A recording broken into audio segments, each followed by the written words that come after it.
Salam damai sahabat Oase Rohani Katolik yang terkasih. Ada sukacita hari ini. Kiranya pertemuan kita kali ini akan semakin menguatkan kita dan juga menyegarkan kita lewat dialog iman yang didasarkan pada bacaan liturgi hari ini. Di mana pada hari ini kita diajak untuk jangan lekas bingung dan gelisah. Maksudnya seperti apa? Selamat bergabung di Oase Rohani Katolik edisi hari ini bersama saya Magdalena Pinky dan juga Romo yang sudah cukup akrab di layar Oase Rohani Katolik. Atau Anda juga mungkin mengenalnya lewat karyanya dalam sebuah buku yang berjudul 33 Jurus Cinta Keluarga Bahagia. Mari kita temui Romo Blasius Sumario SCJ. Halo Romo Mario, apa kabar? Kabar baik Mbak Pinky dan sehat semua, berkat Tuhan yang selalu menyertai kita. Amin. Romo, kami penasaran kira-kira jurus apa lagi yang mau dibagikan kali ini ya. Baik, kita bisa mulai ya Romo. Oke, baik, kita akan melihat sabda Tuhan yang menjadi sumber kebahagiaan kita bersama. Baik, sahabat Oase Rohani Katolik yang terkasih, mari sebelum kita dengarkan firman Tuhan pada hari ini, kita mohon berkat Tuhan dan juga kita satukan hati kita lewat doa pembukaan yang dipimpin oleh Romo Mario. Silakan Romo. Sahabat Oase Rohani Katolik yang terkasih, marilah kita berdoa, kita membuka hati untuk Tuhan. Dalam nama Bapa dan Putra dan Roh Kudus. Amin. Allah Bapa penguasa waktu, Engkau memberikan kesempatan kepada kami untuk sejenak mendengarkan sabda-Mu. Juga untuk menjalani kehidupan sambil menantikan saat kedatangan-Mu. Bantulah kami memanfaatkan kesempatan itu dengan tabah, melakukan karya-karya baik, apapun tantangan yang kami hadapi, dan rahmat-Mu cukup bagi kami. Dengan perantaraan Yesus Kristus Putra-Mu Tuhan kami, yang bersama Dikau dalam persekutuan Roh Kudus, hidup dan berkuasa Allah sepanjang segala masa. Amin. Dalam nama Bapa dan Putra dan Roh Kudus. Amin. Terima kasih Romo. Sahabat Oase Rohani Katolik yang terkasih, mari kita dengarkan bacaan pertama yang diambil dari surat kedua Rasul Paulus kepada jemaat di Tesalonika. Saudara-saudara, tentang kedatangan Tuhan kita Yesus Kristus dan berkumpulnya kita dengan Dia, kami minta kepadamu, jangan lekas bingung dan gelisah, baik oleh ilham roh maupun oleh kabar atau surat yang dikatakan berasal dari kami, seolah-olah hari Tuhan telah tiba. Hendaknya kalian jangan sampai disesatkan orang dengan cara yang bagaimanapun juga. Allah dari mulanya telah memilih kalian untuk diselamatkan dalam roh yang menguduskan kalian dan dalam kebenaran yang kalian percayai. Untuk itulah Ia telah memanggil kalian lewat Injil yang kami wartakan, sehingga kalian dapat memperoleh kemuliaan Yesus Kristus Tuhan kita. Sebab itu, berdirilah teguh, dan berpeganglah pada ajaran-ajaran yang kalian terima dari ajaran-ajaran yang kamu terima dari kami, baik secara lisan maupun secara tertulis. Semoga Tuhan kita Yesus Kristus dan Allah Bapa kita menghibur dan memperkuat hatimu dalam segala karya dan tutur kata yang baik, sebab Allah mengasihi kita. Ia memberi kita hiburan dan harapan baik karena kasih karunia-Nya. Demikianlah sabda Tuhan. Syukur kepada Allah. Mazmur tanggapan. Tuhan akan datang menghakimi dunia dengan adil. Tuhan akan datang menghakimi dunia dengan adil. Katakanlah di antara bangsa-bangsa, Tuhan itu Raja. Dunia ditegakkannya tidak akan goyah. Ia akan mengadili bangsa-bangsa dalam kebenaran. Tuhan akan datang menghakimi dunia dengan adil. Biarlah langit bersukacita dan bumi bersorak-sorai. Biarlah gemuruhlah laut serta segala isinya biarlah beria-ria padang dan segala yang ada di atasnya, dan segala pohon di hutan bersorak-sorai. Tuhan akan datang menghakimi dunia dengan adil. Biarlah mereka bersuka cita di hadapan Tuhan, sebab Ia datang. Sebab Ia datang untuk menghakimi bumi. Ia akan menghakimi dunia dengan keadilan dan bangsa-bangsa dengan kesetiaannya. Tuhan akan datang menghakimi dunia dengan adil. Sahabat Oase Rohani Katolik yang terkasih, sekarang mari kita siapkan hati kita lebih dalam lagi untuk mendengarkan Injil Tuhan. Haleluya, haleluya, haleluya. Sabda Allah itu hidup dan penuh daya, menguji segala pikiran dan maksud hati kita. Haleluya, haleluya, haleluya. Tuhan bersamamu. Dan bersama rohmu. Inilah Injil Yesus Kristus menurut Santo Matius. Muliakanlah Tuhan. Matius bab 23, ayat 23 sampai dengan 26. Pada waktu itu Yesus bersabda, "Celakalah kalian, hai ahli-ahli Taurat dan orang-orang Farisi. Hai kalian orang-orang munafik, sebab 1/10 dari selasih, adas manis dan jintan kalian bayar. Tetapi yang terpenting dalam hukum Taurat kalian abaikan, yaitu keadilan, belas kasih, dan kesetiaan. Yang satu harus dilakukan, tetapi yang lain jangan diabaikan. Hai kalian pemimpin-pemimpin buta, nyamuk kalian tepiskan dari minumanmu, tetapi unta di dalamnya kalian telan. Celakalah kalian, hai ahli-ahli Taurat dan orang-orang Farisi. Hai kalian orang-orang munafik, sebab cawan dan dalam pinggang kalian bersihkan sebelah luarnya, tetapi sebelah dalamnya penuh rampasan dan kerakusan. Hai orang-orang Farisi yang buta, bersihkanlah dahulu sebelah dalam cawan itu, maka sebelah luarnya juga akan bersih." Demikianlah Injil Tuhan. Terpujilah Kristus.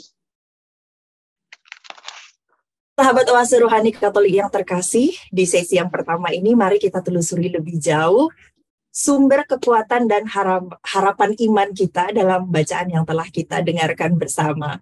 Nah, Romo Mario, dalam bacaan hari ini, warta dan pesan keselamatan apa yang sebenarnya ingin ditunjukkan kepada kita?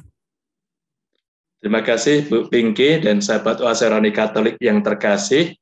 Untuk memahami sabda Tuhan hari ini, baik kalau kita juga melihat situasi Tesalonika. Tesalonika itu kota pelabuhan yang besar. Semua bangsa berkumpul di situ untuk mencari rezeki, untuk berbaur dalam komunitas yang baru. Berarti kurang lebih sama seperti Jakarta ya, itu ya Romo ya? Ya, seperti Jakarta, kita juga ya mempunyai pelabuhan Tanjung Priok yang begitu besar. Nah, itu semua bangsa ada di sini. Betul. Karena itulah juga bisa kita pahami bahwa semua bangsa membawa cara hidup, budaya, dan juga keyakinannya. Nah, itu akhirnya juga bisa saling memperkaya, tapi juga saling mempengaruhi. Nah, berkaitan dengan warta tentang akhir zaman, ternyata itu membuat orang bingung. Kemudian dalam kebingungan itu mereka mempunyai pola hidup yang tidak pasti. Dalam kebimbangan, ketakutan, dan kecemasan. Nah, dalam konteks ini, maka Paulus tadi hadir untuk mengingatkan bahwa kita yang punya pegangan hidup, Tuhan sendiri yang telah memilih kita menjadi umatnya untuk diselamatkan. Dan Tuhan sendiri yang juga telah memberikan Roh Kudus kepada kita, menuntun, membimbing kita. Maka jangan takut terhadap akhir zaman. Karena Tuhan memanggil kita untuk menyelamatkan dan bukan untuk membinasakan. Nah, itu akhirnya muncul kesadaran itu yang akhirnya juga bagi jemaat di Tesalonika ada harapan baru, cara hidup baru. Kita juga bisa memahami keraguan, ketakutan mereka karena ada berita-berita yang tidak benar. Seolah-olah mengatasnamakan para rasul bahwa kiamat itu sudah dekat. Nah, itu yang membuat orang ragu, karena ada surat, pernyataan, dan itu atas nama para rasul. Karena itu tadi Paulus mengingatkan jemaat ini jangan percaya, karena berita-berita yang semacam itu bukan dari mereka, para rasul ini. Itu berita hoax yang berusaha mengacaukan, mengaburkan iman dan pola hidup masyarakat. Itu yang kita lihat, kita perhatikan. Nah, itu yang menolong kita, membantu. Ternyata juga Paulus mengajak jemaatnya itu untuk mengecek kembali warta keselamatan yang disampaikan oleh para rasul, baik secara lisan maupun tulisan. Baik, Romo, kalau kita kondisikan dengan saat ini gitu ya, berarti bentuk-bentuk penyesatannya kurang lebih seperti apa yang bisa kita temui sehari-hari ya sekarang berkaitan dengan hari di mana Tuhan Yesus telah tiba atau harinya telah tiba, itu seperti apa ya, Romo? Kita bisa melihat beberapa waktu yang lalu, setiap tahun berakhir dengan 0, itu juga ada warta-warta tentang akan dekat keselamatan. Misalnya tahun 2000, 2020, seperti itu. Nah, itu yang kita sadari, kita perhatikan bahwa ada orang-orang yang berusaha juga untuk mempengaruhi yang lain bahwa hari Tuhan itu sudah datang atau sudah dekat. Nah, dengan hal ini kita juga bisa mengingat kembali sabda Yesus tentang harinya tidak ada orang yang tahu. Putra pun tidak, yang tahu hanya Allah. Nah, itu yang kita lihat, kita sadari, maka akhir zaman itu bukan berarti semuanya lenyap, tetapi juga dalam pengalaman kita, akhir kehidupan manusia dengan peristiwa kematian itu akhir hidup di dunia untuk diselamatkan. Nah, itu yang akhirnya menolong kita, membantu bahwa akhir kehidupan manusia di dunia kan tidak sama. Iya. Sementara akhir zaman yang diwartakan itulah dunia ini serentak dalam 1 detik akan lenyap. Nah, itu yang membuat orang kacau, orang ragu. Nah, dalam konteks ini akhirnya Paulus mengungkapkan, berdirilah teguh dalam iman, jangan goyah. Nah, itu kita mempunyai pegangan yang sungguh Kristus sendiri yang mengungkapkan bahwa dia memang akan datang lagi untuk menyelamatkan kita, membawa kita di mana dia berada, maka kita pun akan berada. Seperti dalam Yohanes 14 ayat 2 sampai dengan 4. Di rumah Bapakku banyak tempat tinggal, aku datang ke sana menyiapkan tempat bagimu. Setelah semuanya selesai, aku akan datang membawa kemanapun aku berada, engkau juga harus berada. Nah, itu sebenarnya juga kita bisa memaknai peristiwa kematian manusia, bahwa setelah tiba saatnya Tuhan Yesus datang membawa jiwa kita untuk kembali ke surga tempat dia berada.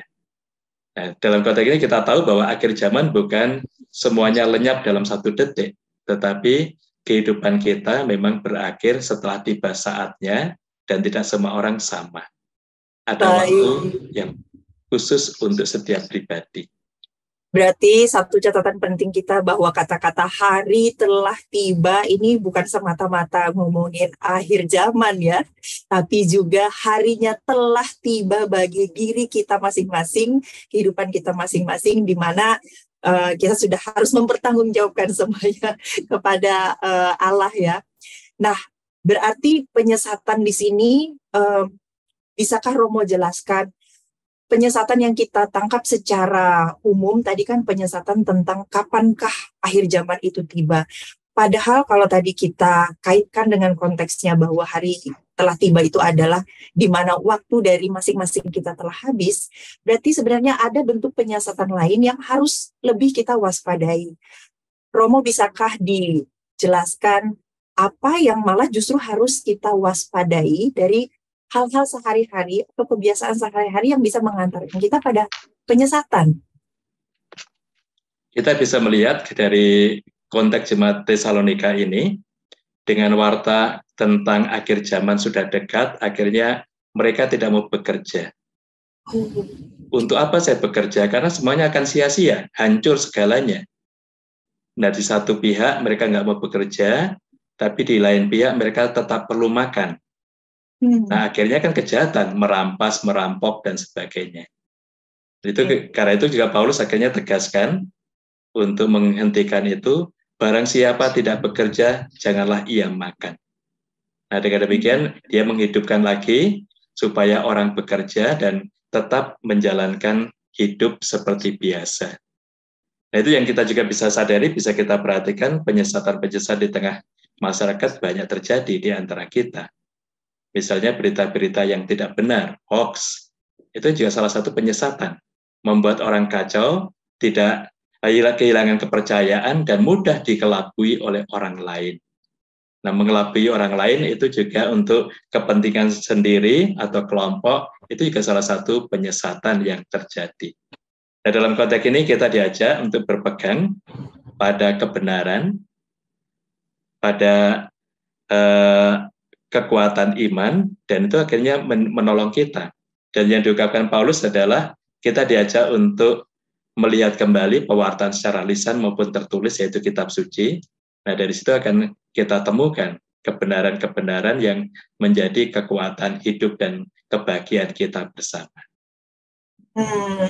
Baik, Romo, menarik ya. Nah, Romo, bisakah dijelaskan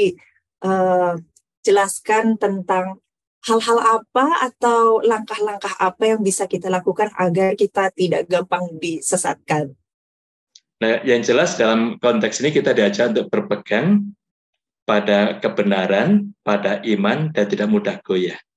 Jadi kita sebenarnya bersyukur bahwa di KAJ ini ada gerakan yang berusaha untuk mewujudkan iman itu dalam kepedulian kita terhadap sesama, untuk bersaksi kepada orang lain. Dan itu yang tahun ini kita garap, kita olah dalam gerakan bersama.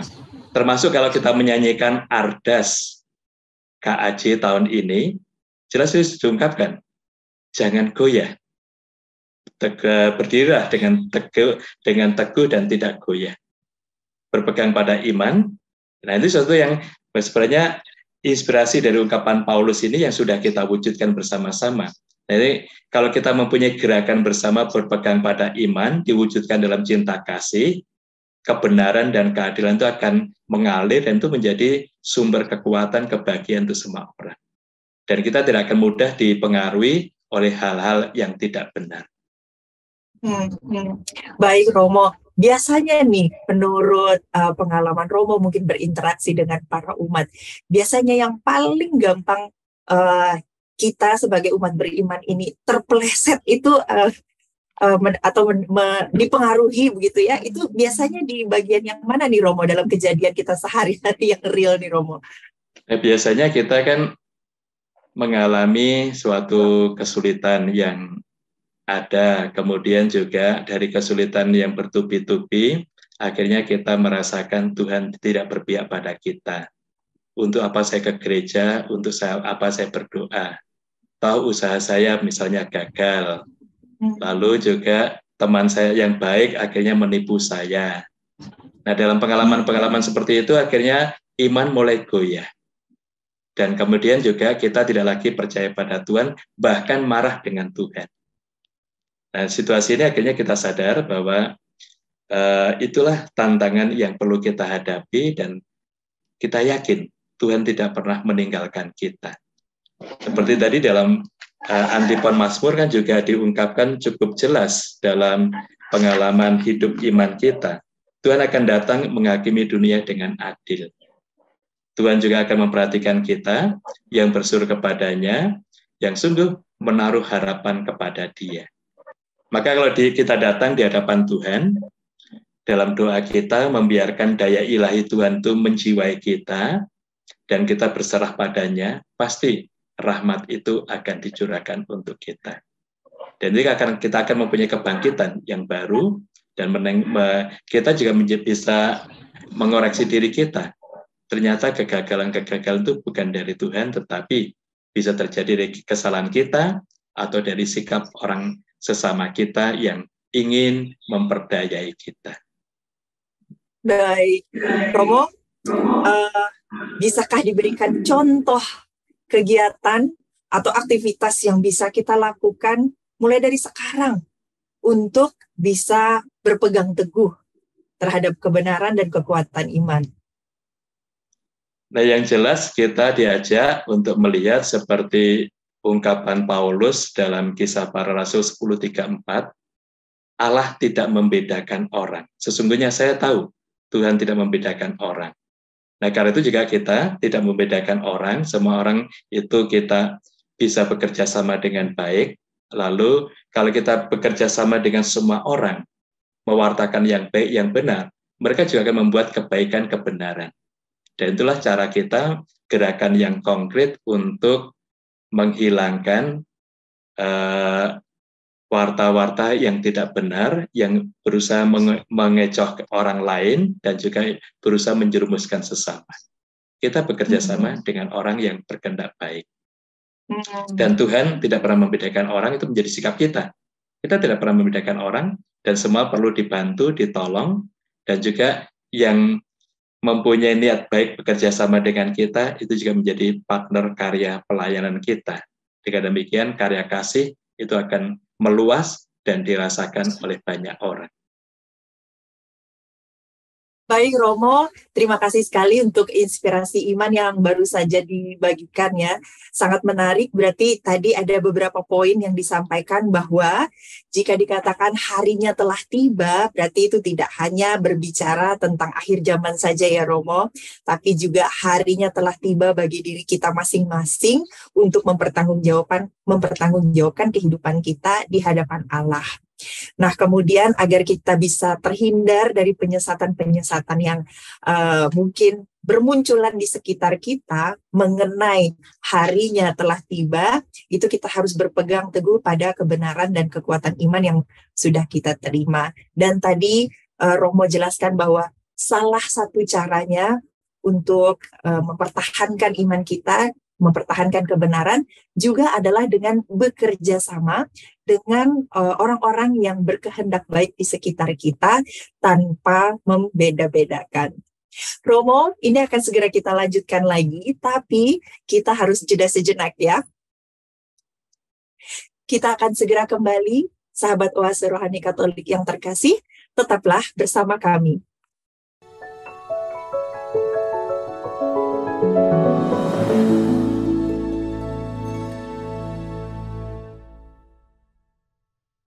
Sahabat Oase Rohani Katolik yang terkasih, terima kasih Anda masih bersama kami, Romo Blasius Sumario SCJ, dan saya Magdalena Pinky dalam acara Dialog Rohani dari Bacaan Liturgi Harian Oase Rohani Katolik.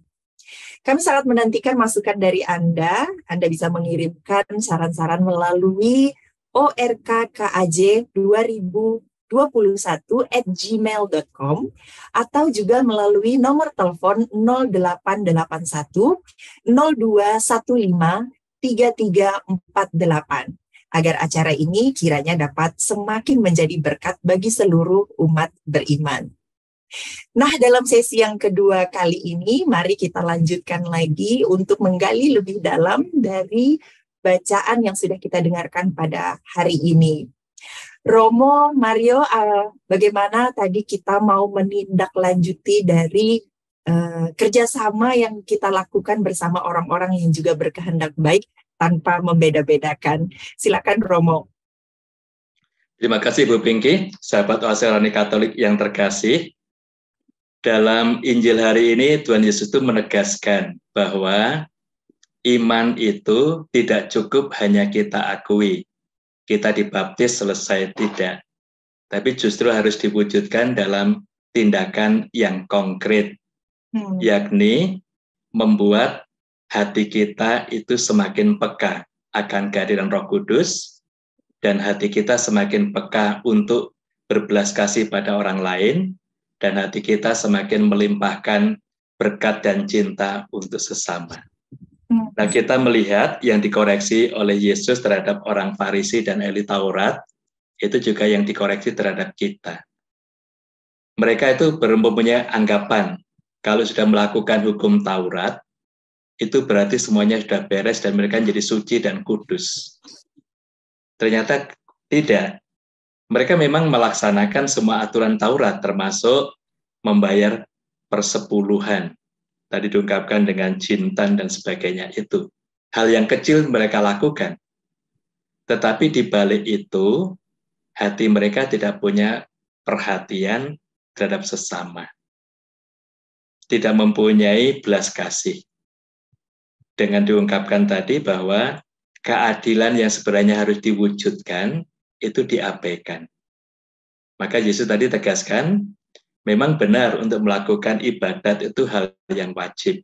Tapi di balik itu ada hal yang lebih besar lagi, keadilan yang perlu kita wujudkan di tengah masyarakat kita. Nah, ini sesuatu yang akhirnya juga bisa kita sadari bahwa iman itu perlu diwujudkan dalam tindakan yang nyata, cinta, keadilan, dan belas kasih. Serta kesetiaan. Itu yang tidak bisa kita lepaskan dari hidup kita. Iya, Romo, berarti ada kalimat di dalam bacaan kita pada hari ini, bacaan Injil terutama, bahwa yang satu harus dilakukan, tetapi yang lain jangan diabaikan. Itu jadi maksudnya itu ini ya Romo, ritualnya memang harus dilakukan, tapi keadilan, belas kasih, dan kesetiaannya itu tadi jangan diabaikan. Begitu ya kurang lebih ya Romo? Ya benar, karena kalau kita hanya jatuh pada ritual, itu tindakan-tindakan kita itu supaya dilihat orang.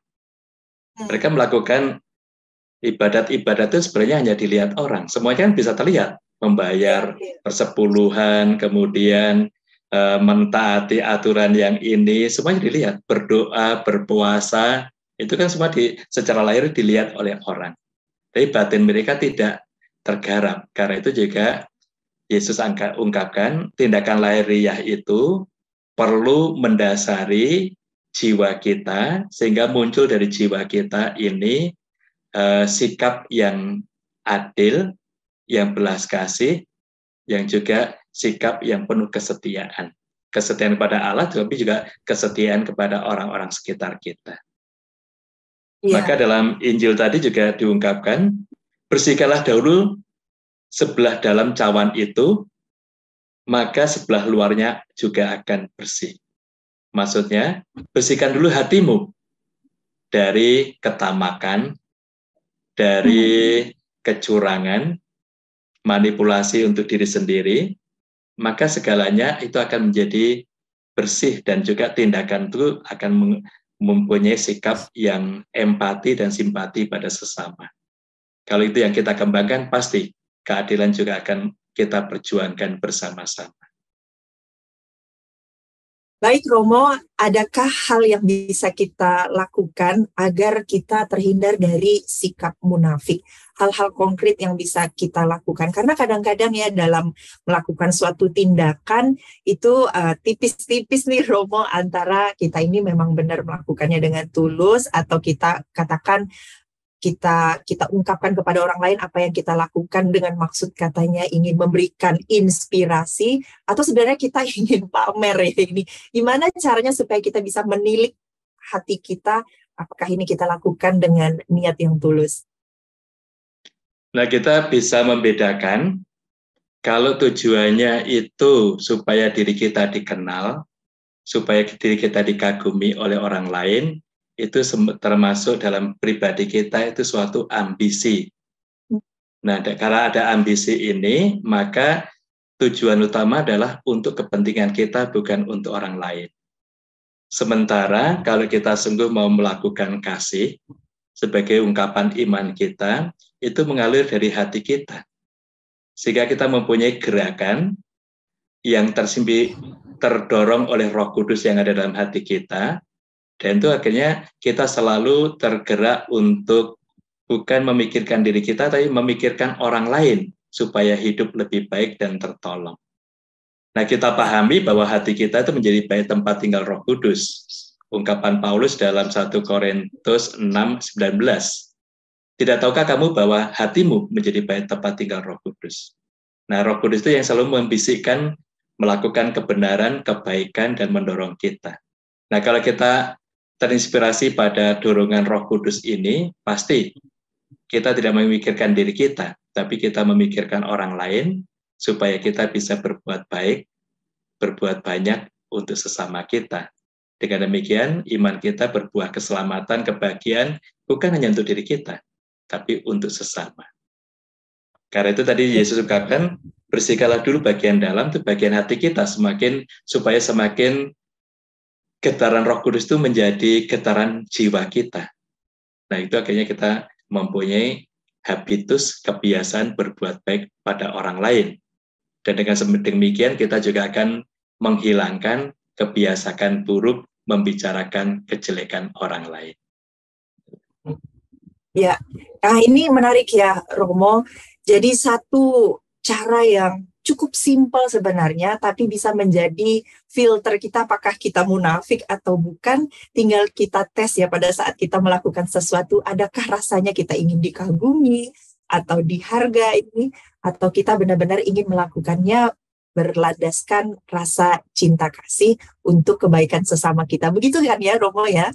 Ya benar, karena kalau tidak kita perhatikan, justru ambisi itu yang lambat laun itu mendorong kita, menjauhkan kita dari Tuhan dan dari sesama. Ya. Sekalipun ini kita katakan dalam konteks pelayanan ya, berarti memang benar-benar harus tulus dari hati yang paling dalam untuk melayani sesama ya. Ya memang ketulusan dan kecerdikan itu yang berarti membawa kita juga nanti dalam situasi yang sulit mencari inovasi, menemukan jalan keluar dari kesulitan. Itu kecerdikan. Tapi ketulusan itu sungguh dari hati kita, bahwa saya melayani ini pertama-tama untuk kemuliaan Tuhan, dan yang kedua untuk kebahagiaan sesama kita, bukan untuk diri kita. Betul. Tapi kalau kita melakukan semuanya itu dengan baik, untuk kebahagiaan sesama dan kemuliaan Tuhan, orang lain juga akan melihat kualitas jati diri kita. Dan mereka akan memuji, bahkan meniru apa yang kita lakukan dengan ketulusan itu. Ya. Nah, Romo, tidak terasa nih ya, kita juga sudah hampir sampai di penghujung acara nih. Mungkin satu hal terakhir yang bisa kita dengarkan dari Romo nih, berbicara tentang keadilan, belas kasih, dan kesetiaan. Bagaimana ya contoh konkretnya dalam lingkungan berkeluarga, dalam dunia pekerjaan, dalam bergereja? Hal apa yang kita lakukan agar 3 hal ini benar-benar bisa kita terapkan? Yang pertama perlu kita pahami, yaitu tidak lagi memikirkan diri sendiri. Nah, itu kalau kita sadari dalam konteks ini, nanti kebenaran dan keadilan itu juga bisa dengan mudah kita wujudkan, terutama kesetiaan. Misalnya, kalau kita melihat gerakan-gerakan yang ada, itu kan kalau ada uang, langsung dikeluarkan, entah untuk apa saja, termasuk untuk kepentingan diri kita.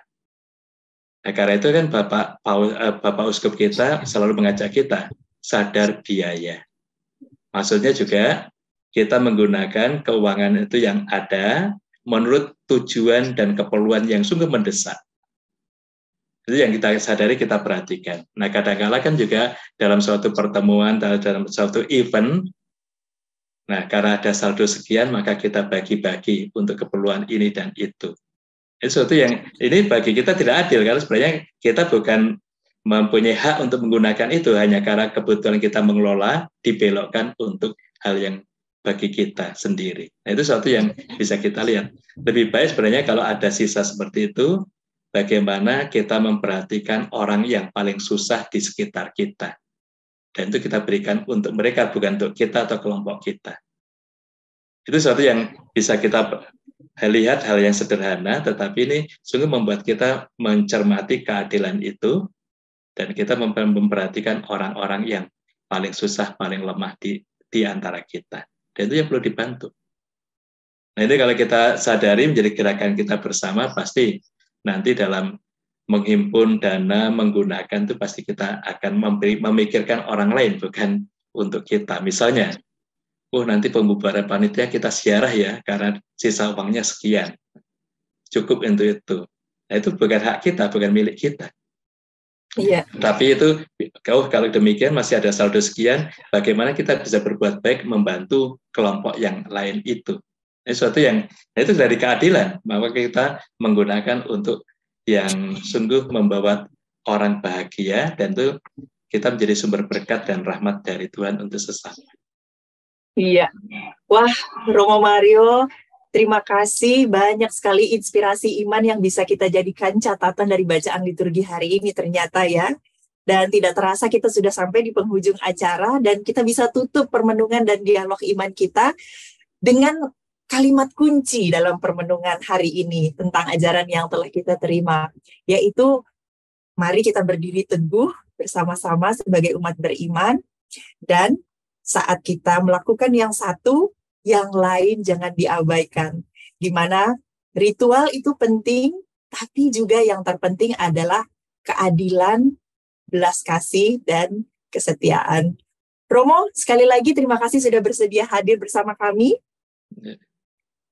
Oke, terima kasih juga. Kita sudah bersama-sama dan akan melakukan yang baik, benar untuk Tuhan dan sesama. Betul. Dan agar seluruh permenungan kita hari ini semakin tertanam dan berbuah banyak dalam kehidupan kita, kiranya Romo berkenan untuk memimpin kita dalam doa dan berkat penutup. Sahabat Oase Rohani Katolik yang terkasih, mari kita bersyukur pada Tuhan dan kita berdoa bersama. Dalam nama Bapa dan Putra dan Roh Kudus. Amin. Allah Bapa, pemelihara kehidupan, kami bersyukur karena Yesus Putra-Mu mengajarkan kepada kami jalan kehidupan untuk membersihkan hati kami, supaya tindakan baik, kasih, dan keadilan kebenaran itu dapat kami wujudkan dalam kehidupan sehari-hari. Bantulah kami menapakinya dengan penuh syukur, dengan perbuatan baik kami, kepedulian kami terhadap sesama, dan menjadi saksi bagi kehadiran-Mu untuk sesama kami. Sampai kami bersatu di dalam persekutuan para kudus di surga, dan perantaraan Kristus Tuhan kami. Amin. Tuhan bersamamu dan bersama Roh. Hidup, karya, doa, dan seluruh anggota keluarga kita selalu dipimpin oleh berkat Maha Kuasa, Bapa dan Putra dan Roh Kudus. Amin. Baik, terima kasih Romo, sahabat Oase Rohani Katolik yang terkasih. Terima kasih Anda telah bersama kami dalam Oase Rohani Katolik edisi hari ini dengan inspirasi iman yang dibawakan oleh Romo Blasius Sumario SCJ dan juga bersama saya Magdalena Pinky. Kiranya kita semakin berdiri teguh sebagai umat beriman sehingga kita boleh beroleh kemuliaan Tuhan kita Yesus Kristus kelak. Kita semakin berkeadilan, berbelas kasih, dan setia. Sampai bertemu lagi, salam damai, Tuhan Yesus memberkati.